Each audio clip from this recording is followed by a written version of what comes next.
We're asked to find the volume of the truncated cone, and we need to begin by figuring out the height of the part that has been cut off. We're going to need that for everything, right? So we're going to need that because we're going to need to find the volume of the cone that was cut off, and we need the height in order to do that.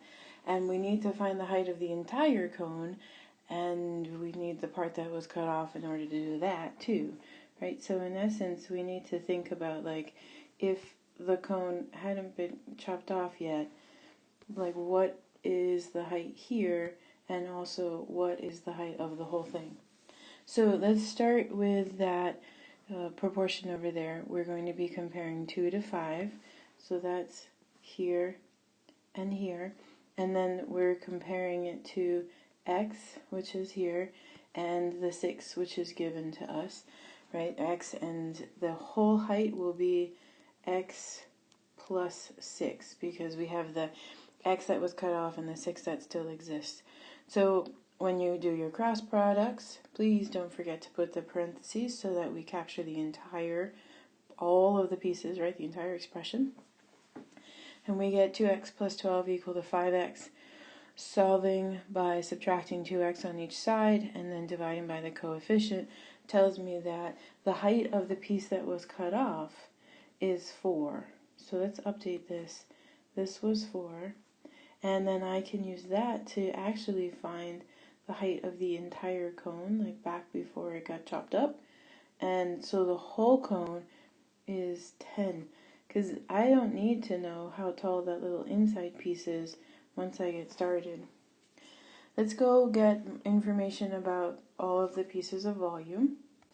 So here are our volume calculations.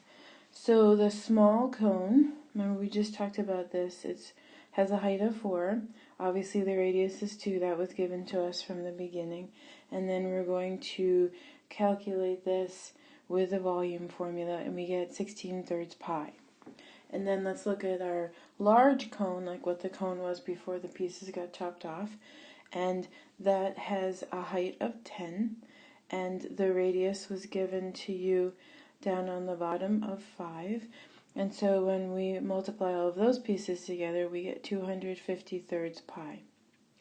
To find the volume of what's left, we just need to subtract. So let's find the volume, take the volume of the large cone, 250/3 pi, and subtract the piece on top, the 16/3 pi. And when we do that, we're left with 234/3 pi. That's a mess. Fortunately for us, that can actually simplify, and that's 78 pi. Now we're not done yet. We do need some units on this. So the volume is 78 pi, and we are measuring this in just units. We don't actually know, right, exactly what it is. So we'll just say units cubed. But we can't not put units of some kind, because we do have to make sure we have units on all problems.